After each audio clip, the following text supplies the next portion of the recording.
As I'm sure many of my listeners and viewers might be aware, that was John Holdren, the science czar in the Obama administration.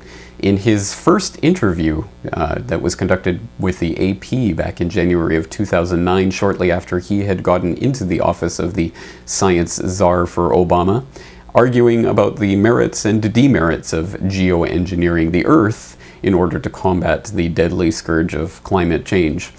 Well, very interesting comments indeed, and they seem quite level-headed. He's just seeing whether or not it's feasible and whether or not it makes any sense to pursue these types of options, and maybe there's no good way of doing it at this time. But it's an option that should be kept on the table, and we should look into it. It all seems very reasonable. Well, let's look at the mentality of the people who are advocating these types of ideas. So who exactly is John Holdren? Well, let's take a closer look at the video that you just watched. And for those who are listening to the MP3 audio of this from CorbettReport.com, I would once again suggest that you go to youtube.com/CorbettReport so you can watch this particular video. And you can note in the upper left-hand corner of the screen, right behind John Holdren on his bookcase, in a position of great pride, standing out among all the other books on the bookcase, is his own 1977 book, Ecoscience. Does that ring a bell for anyone out there? Well, hopefully it does, because hopefully the word has gotten out about John Holdren and his 1977 book, Ecoscience, and what it really represents. But for those who don't know what it represents, let's take a closer look. From ZombieTime.com from July of last year, John Holdren, Obama's science czar, says, "Forced abortions and mass sterilization needed to save the planet." Let's read some of the quotes from this wonderful text of John Holdren's. Quote, "Indeed, it has been concluded that compulsory population control laws, even including laws requiring compulsory abortion, could be sustained under the existing constitution if the population crisis became sufficiently severe to endanger the society." End quote. Or how about this loving quote from page 786 of Ecoscience? Quote, "Involuntary fertility control. A program of sterilizing women after their second or third child, despite the relative greater difficulty of the operation than vasectomy, might be easier to implement than trying to sterilize men. The development of a long-term sterilizing capsule that could be implanted under the skin and removed when pregnancy is desired opens additional possibilities for coercive fertility control. The capsule could be implanted at puberty and might be removable with official permission for a limited number of births."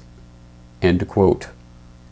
Keeping in mind, of course, that all of this is based on sound science, from page 944 of Ecoscience, quote, "Humanity cannot afford to muddle through the rest of the 20th century. The risks are too great and the stakes are too high. This may be the last opportunity to choose our own and our descendants' destiny. Failing to choose or making the wrong choices may lead to catastrophe, but it must never be forgotten that the right choices could lead to a much better world." End quote. Yes, that's right. John Holdren and his co-authors Anne and Paul Ehrlich gave much consideration to the horrible and horrific possibility that the Earth is becoming just too crowded, and by the year 2000, the population would become unsustainable.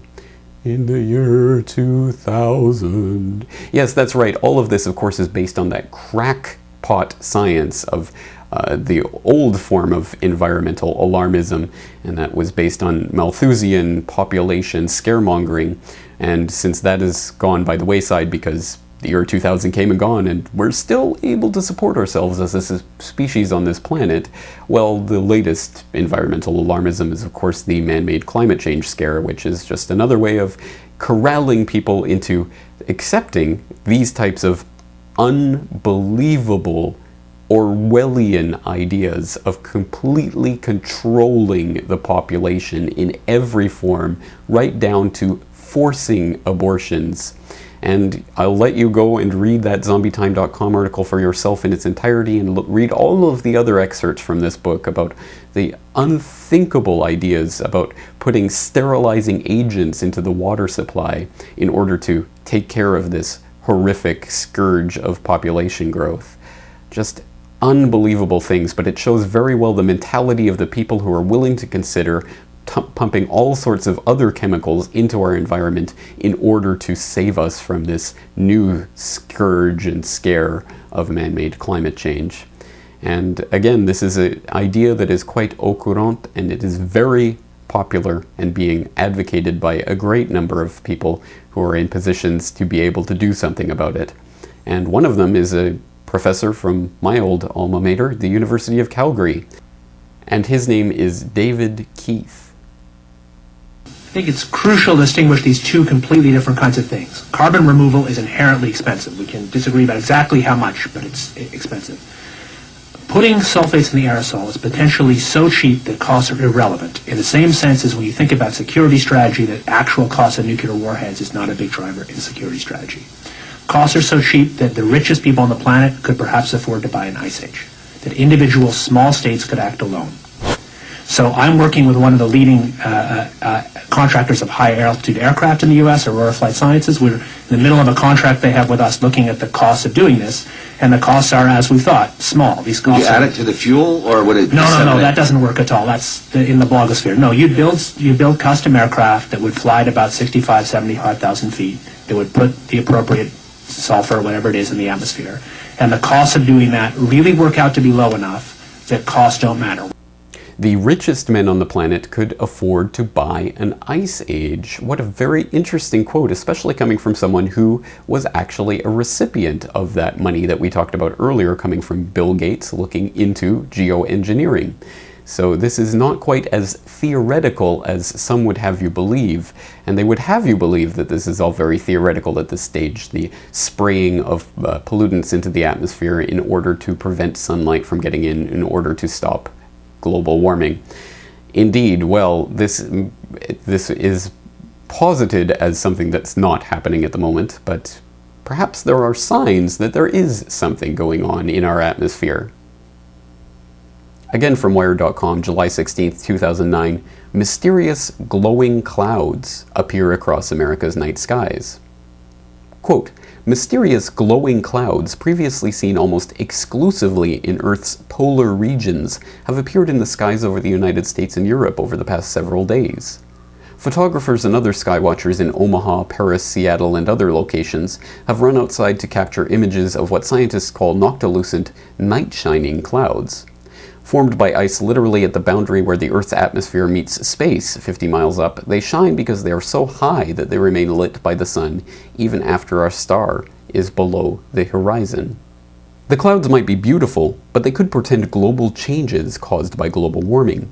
Noctilucent clouds are a fundamentally new phenomenon in the temperate mid-latitude sky, and it's not clear why they've migrated down from the poles, or why over the last 25 years more of them are appearing in the polar regions too, and shining more brightly. End quote. Or NationalGeographic.com, June 2009. Pictures. New cloud type discovered.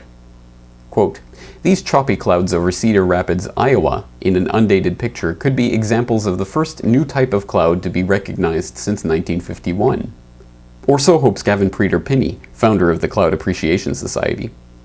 The British cloud enthusiast said he began getting photos of dramatic and weird clouds, including the above, in 2005 that he didn't know how to define. A few months ago, he began preparing to propose the odd formations as a new cloud variety to the UN's World Meteorological Organization, which classifies cloud types. End quote. Yes, all some good fun in the name of science, and oh, isn't it interesting, all these new cloud formations and varieties that are appearing, and suddenly appearing out of nowhere, and even new cloud varieties that have never before been identified. Is there something going on in the skies that we don't know about? Could it be possible? Well, I think the informed consensus is that yes, it is possible, and yes, there are things going on in the skies that are not officially admitted to. And we've seen this occurring all around the world, and we've seen so much photographic and videographic evidence of this over the past 10 years that it can now no longer reasonably be denied that the Earth is being geoengineered via persistent jet contrails. And the argument is that this is a new variety of jet contrail that has been taking place since the late 1990s and has appeared all over the world, forming quite marvelous and miraculous cloud formations that did not exist several years ago. Well, let's get some more information on this phenomenon, and let's turn to an interview that I conducted earlier this week with Rosalind Peterson of California Skywatch, an organization that was founded back in 2002 when Ms. Peterson, a former USDA crop loss adjuster, began taking a look at the phenomenon of persistent jet contrails and the way they create cloud formations. We talked about this as a potential form of geoengineering, and we talked about the consequences of these persistent jet contrails that are being left in our skies.